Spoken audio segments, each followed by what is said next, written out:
I have done my master's in hospital management from University of Leeds long back, and what I've learned from there is keep the things simple and straight. So currently the pace of healthcare expansion is booming in Nepal.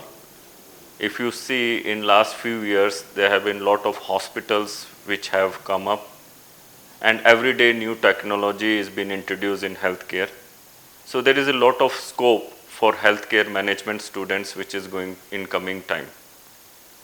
So what my suggestion to all the students of hospital management is that they need to focus upon certain skill sets.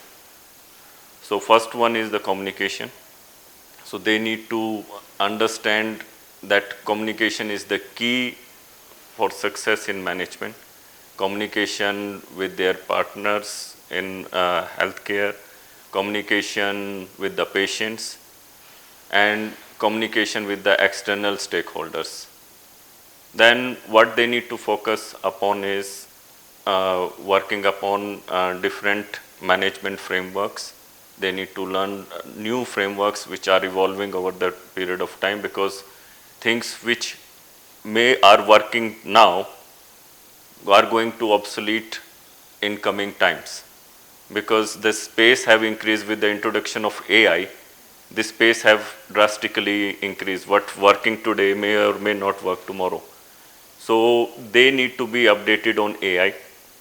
They need to learn how to drive AI systems, because ultimately that's going to be coming future.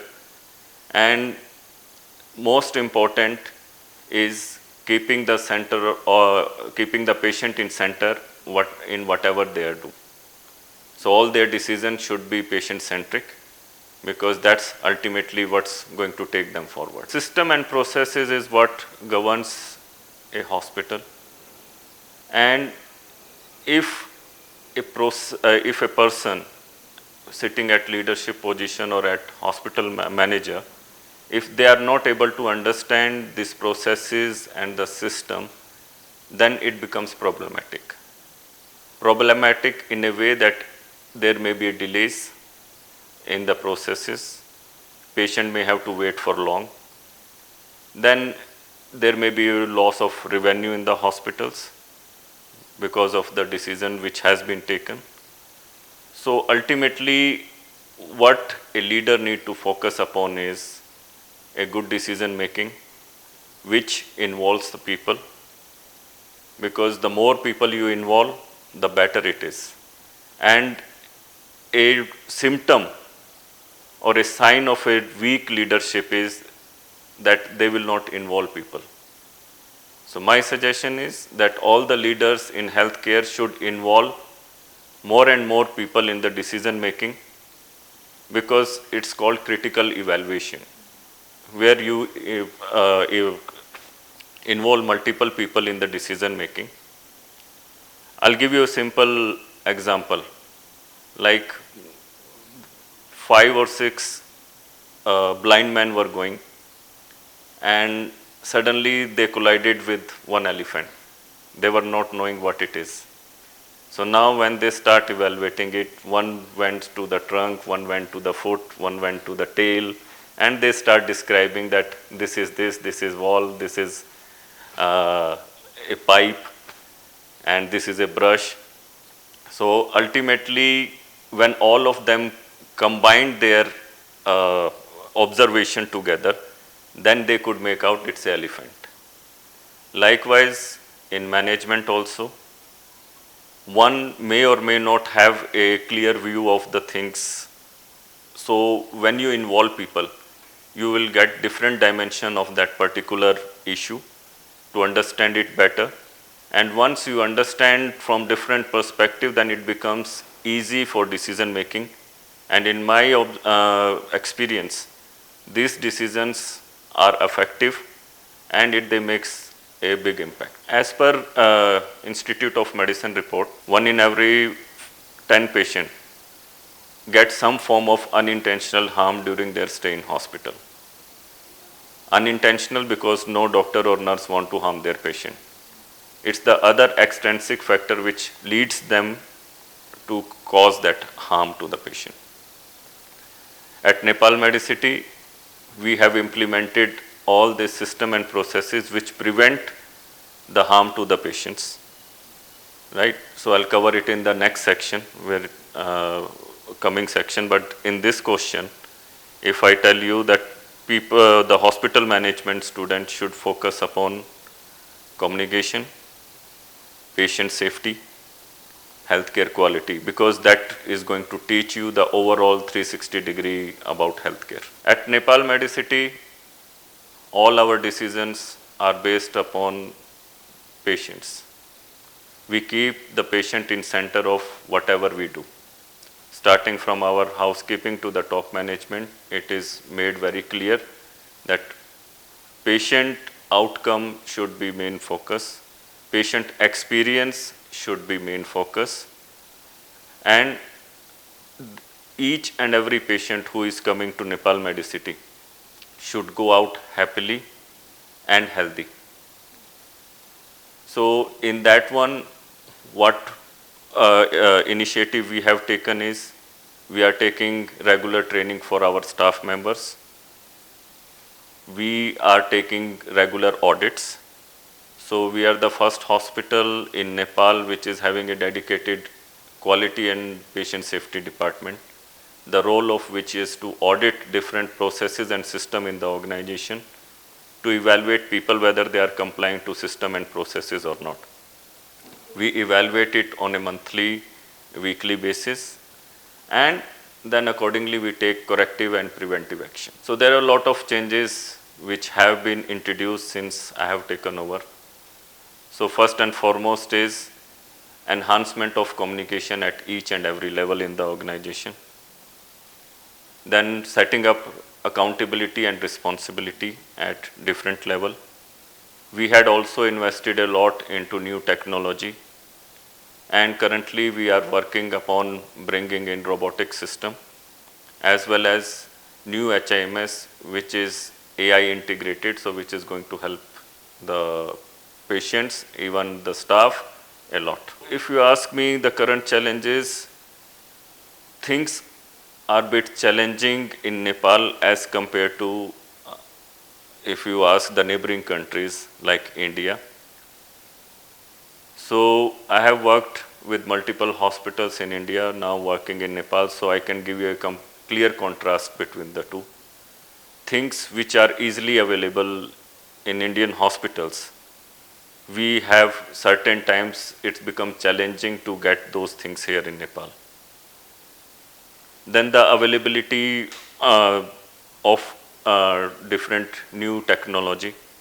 So many times things have introduced faster there, but it takes time for that new technology to come to Nepal. Things are also costly because everything is, most of the things are imported, so because of which the cost rises. So these are the major challenges currently the hospitals are facing. Quality and patient safety is base, and this is, we are not saying, this is, we have been accredited by a third agency which is called NABH, which certified us that we are providing quality and safe treatment to all our patients. I'll give you certain examples in terms how the system and process is working at Nepal Medicity to keep the patient safe. So first and foremost risk is the infection. So we do have a dedicated infection control department which monitors the infection rate in the hospital proactively, and then make sure that all the protocols for infection control are being adhered to by the staff at any given time during the stay of the patient. Secondly, safe surgery. So we do have safe surgical checklist. Like in aeroplane, the pilots, they do have safe checklist before they fly the aeroplane. So likewise, we have developed those checklists for our surgeons.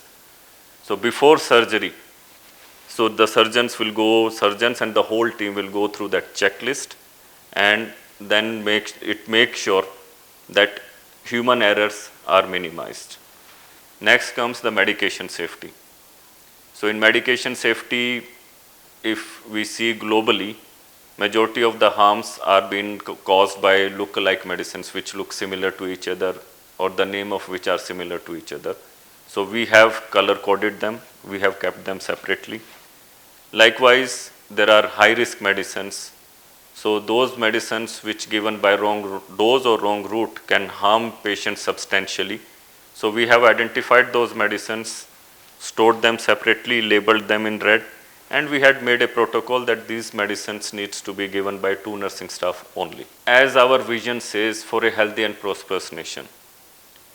And our chairman, Dr. Upendra Mehto, have instructed us that no patient should go out from Medicity without treatment.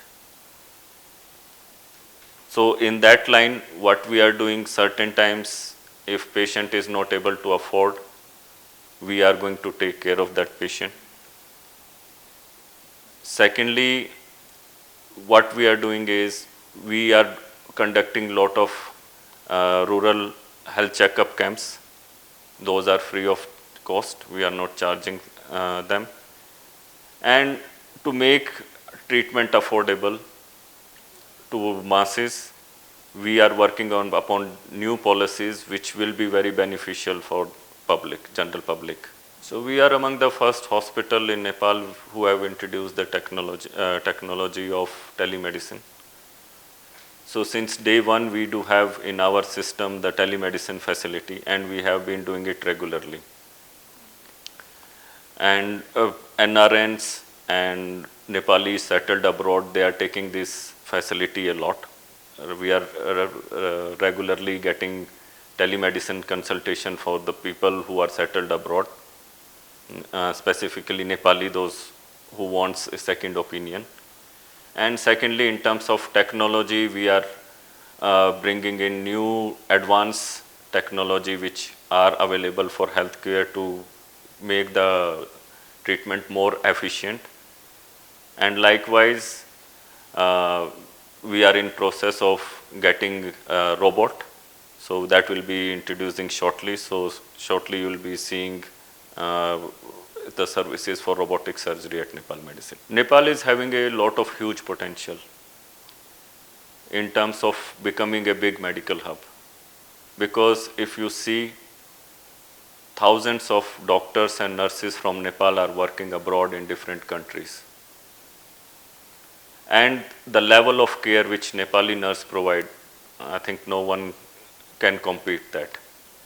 Secondly, the environment here is healing. I think it's God's own country. So because of which the environment is soothing, there is less pollution, and the healing environment helps the patient to recover fast. So what lacking now is the technology. So if we are able to introduce new technology, and if we are able to bring our people back from abroad, and if they start providing the healthcare to the people here in Nepal, so what I believe that no one can stop Nepal to become a big medical hub. In my opinion, Nepal is having a lot of huge potential to become a big medical hub, and that is possible only with collaborative effort. My request to all the fellow hospital managers, CEOs, that we should work together to make it a big hub, and it's not feasible and possible by one hospital only. Once it's going to be a hub, then it needs to be multiple hospitals collaborating together to provide the best possible care in the world to patients, which is going to attract more and more number of people from outside.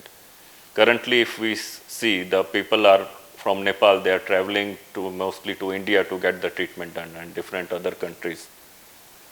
So we should provide that level of care. We should provide that level of technology.